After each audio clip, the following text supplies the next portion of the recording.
Welcome, guys. Mr. Midnight is not here, but he will be here soon. Today, we will be looking at some trucker scary stories.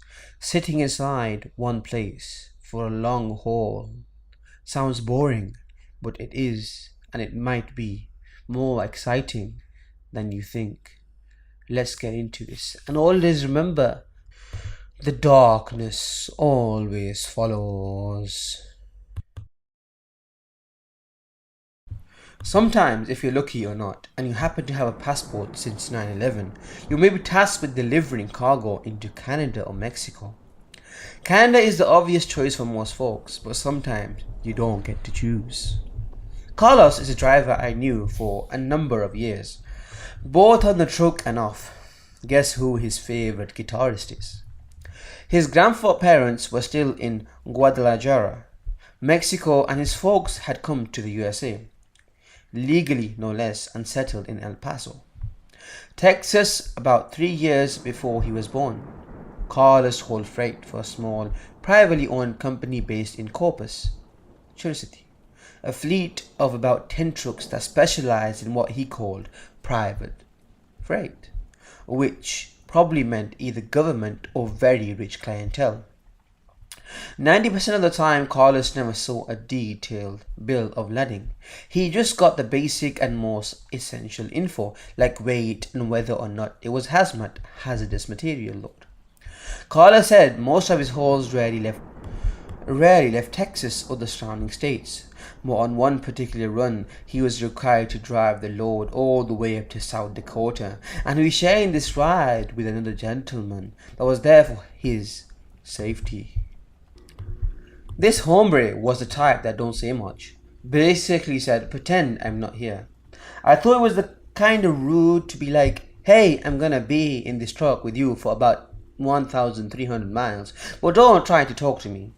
Carlos took a swing of his Destraits Brewery Obsidian Stout. For a man of little other taste, he's a remarkable beer snob, which is one of the many reasons we got along. So we hit the road, and every time we hit a dot stop or scale, this pendejo, who's going all at the paperwork, tells me to stay put. He walks in, and less than a minute later, without a word, he's back in the truck and we're rolling again. Carlos said the first day went off without any problems or missteps. His quiet and, in my opinion, a bit menacing from the description passenger kept to himself until Carlos mentioned stopping for the night. As he pulled into a truck stop just outside Colorado Springs, Cluero pulled out a piece of paper and handed it to me. He said, after fueling, go to this address. Turn off your phone and all GPS devices. That was it.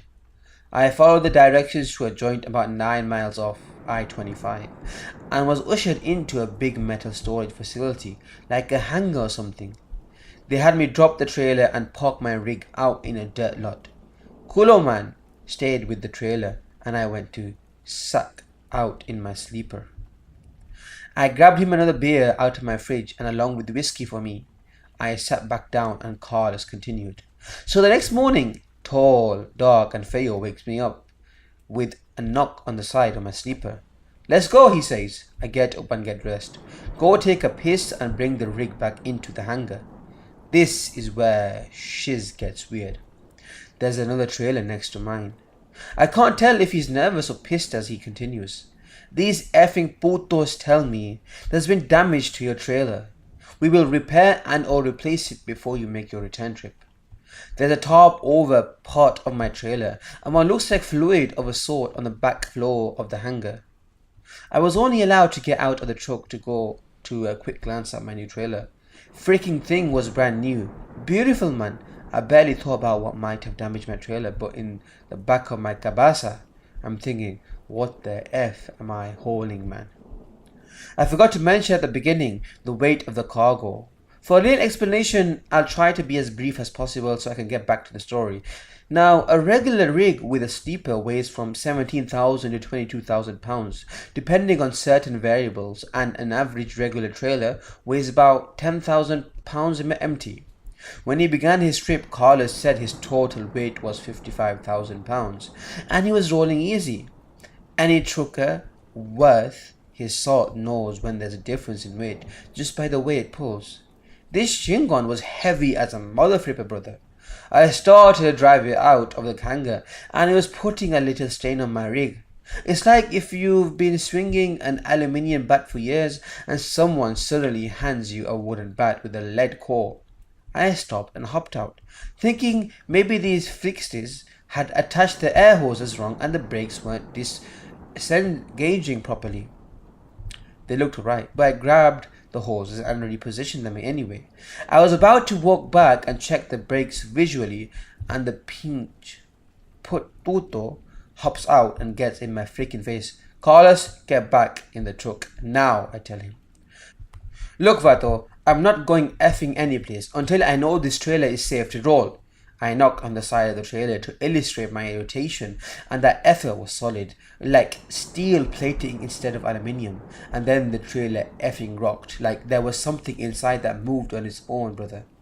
What the F was that? Pinche, no mames cabron. I backed away from the trailer and Ugly pulled out a effing pistol, man. He's real shifty all of a sudden and he says, Carlos, please, get back in the truck and let's get rolling. Dude looks scared, so I'm not playing it. I get in the truck and we roll the F out. He tells me to follow the directions, and as soon as we're back on the highway, I can turn my phone and GPS back on. He still looked nervous as he pulled out his phone and began texting someone at light speed, and he kept looking in his rear mirror view. I don't know who he was talking to or what he said, but all the way stations we passed from there on out were closed, which is super crazy. When we got through Cheyenne, Wyoming, we hopped off I-25 onto US 85 and then took the US 18 split at Mule Creek Junction and took that into southwestern South Dakota. After that, he told me to take SR 87 north, and I lose track of all the little roads we turned on. I had my phone and GPS shut down again, so I'm thoroughly effing lost, man. We were bumping down some hard packed dirt road when the trailer lurched to the left. I don't mean sway or drift, that effing thing. The tires came off the ground, moved about 3 feet to the left, and thud, came back to the earth, man. We're talking maximum punka. Factor, brother. My asshole damn near tore a chunk out my seat. Carlos got his own effing beer because I couldn't move. Reviated like a kid hearing a story from Grandpa and trying to remember to scribble notes. Sadolf Lookhead next to me screams like some goddamn puta that just got her cherry poked. Stop laughing, bro. He pulls out his phone and starts yelling into it. I'm too busy trying keep the rig on the road to pay attention to him. But now I'm probably screaming like a little bitch while this armored trailer is hopping around like whatever is in there really wants out. Que chicados. Dude told me to stop the truck and I said, Pendejo, who's rolling in the only thing keeping the truck upright, he said. Kinda pale and got quiet as we bounced along now at a blistering 25 miles per hour. He perked up as in the distance we could see black dots in the horizon heading our way. I shiz you not, brother. Effing helicopters. Black Hawks, I think.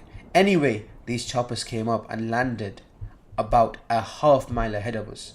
I slowed until I got about 100 yards out and I stopped. King Kong or whatever the F was in that trailer was not happy about the noise. I thought for sure the thing was gonna tip. I never got to find out. I felt a sharp pain in my neck and it was lights out, papi. I wake up in my sleeper at a truck stop outside Cheyenne. I had my old trailer back, good as new, and 3 messages on my phone when I turned it on. 2 from mi madre and 1 from the jefe, telling me to get my culo back to El Paso to pick up a load by Friday. I checked my GPS and it was blank, man. Not reset, blank. They wrecked my shiz. I was kinda pissed until I checked my banco. Whoever they were, they bought my silence more or less. Carlos smiled and handed me another beer. I was an over-the-road truck driver for 3.5 years. I could say that I don't miss the 11-hour days if you're running strictly under DOT guidelines. Dragging a 53-foot trailer from one side of the country to the other. That I don't miss being out on the open road for sometimes 6 weeks at a stretch. Crashing at the shittiest looking truck stops out in the middle of nowhere. Eating the most unhealthy food imaginable. But I do. The things I don't miss are the creepy things I encountered in my travels. In this country, according to the Department of Transportation, there are 3,980,817 miles of roads in the United States. 2,605,331 miles paved and 1,375,486 miles unpaved. With that much road, there are plenty out of the way places for hooky shit to go down. Truck stops are places to rest, refuel, and exchange stories. But mostly you will only hear the stories that will make you laugh or the occasional grievance against the establishment. I use the word occasional with sarcasm because there's nothing truckers love to do more than beat about all the rules and regulations that keep them from making a decent living. The stories you hardly ever hear are the ones that most guys won't tell you unless they have in the bag or they know you really well. When it comes to these stories, truckers are fairly guarded bunch. You know the drill. Names changed to protect all parties involved and all that. I knew a driver named Hank. I'll call him that because this man loved his Hank Williams Jr. When he told me this story, he was in his late 60s and had about 3 million miles under his belt. You only get those kind of miles if you've been driving most of your life.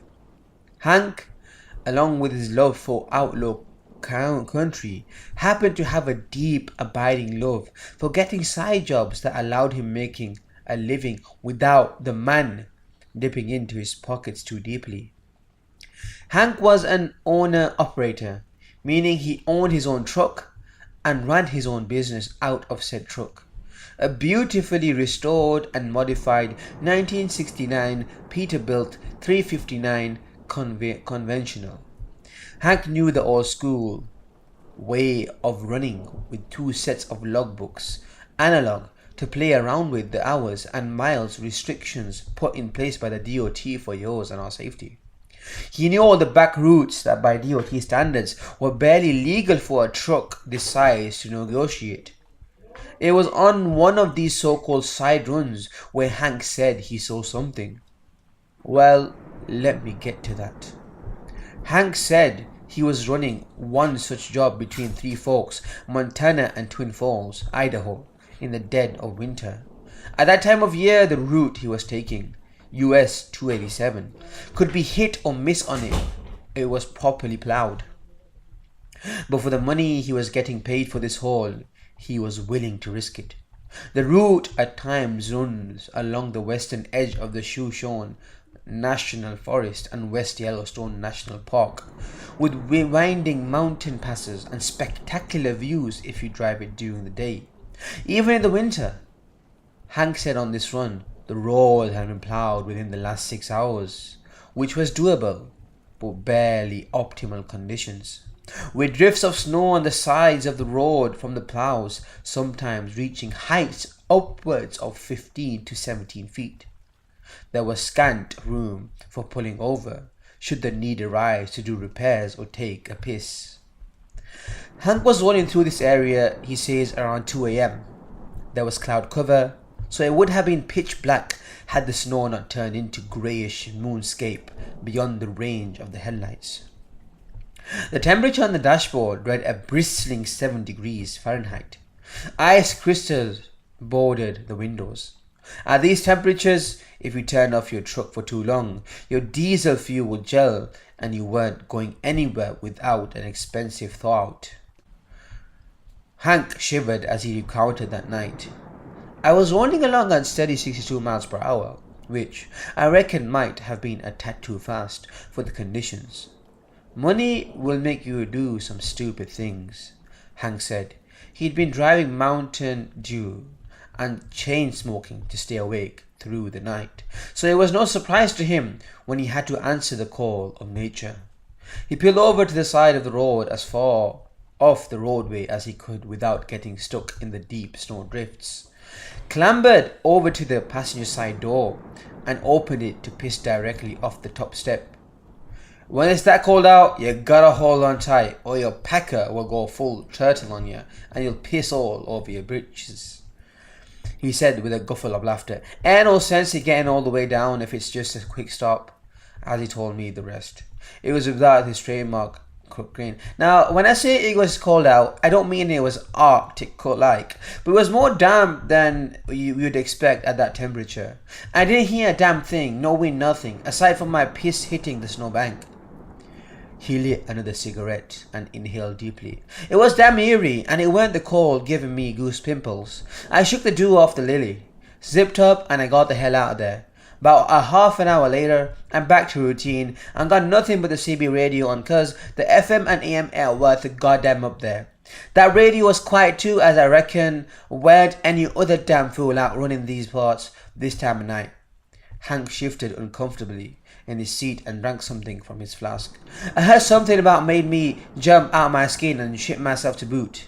Now, I'm used to hearing the occasional bang or rattle as you pick up road debris or some shiz like that. Part of my brain thought it must have been my wheels picking up a chunk of ice and it were bouncing around between the cab and the trailer. But then I heard it again, real distinct, like knock, knock, knock, steady, and like someone was knocking on a door wanting in. Hank sat up at this point and his eyes were into me. You can bet your sweet ass there weren't no way in hell I was gonna stop out in the middle of nowhere and see who the F is hanging outside my truck. Knocking nice as you like. No sir, I stepped on the gas. Devil be damned, and hightailed it. Hank was getting a bit agitated, so I handed him some of my moonshine, hoping it'd calm his nerves. Them knocks was coming pretty regularly over the next 3 hours as I shagged ass to Twin Halls, louder and more insistent as we went. By the time I was 50 miles from town and finally picking up some CB chatter, there was knocking real loud. Hank banged his fist on the table to illustrate how loud. Knock, knock, knock. By this point, I'm not sure if I should be more pissed off or terrified. This mother effer is banging on my cab hard enough to dent it. So I got on the mic and asked if there was anybody around who could drive by my rig to see what the hell is going on, you know. If they could see anything on my catwalk. Everybody was either in a stop or headed out the area the opposite side of town. I figure I'd just get to the nearest truck stop where there's opposite side of town lighting and folks around to look for myself.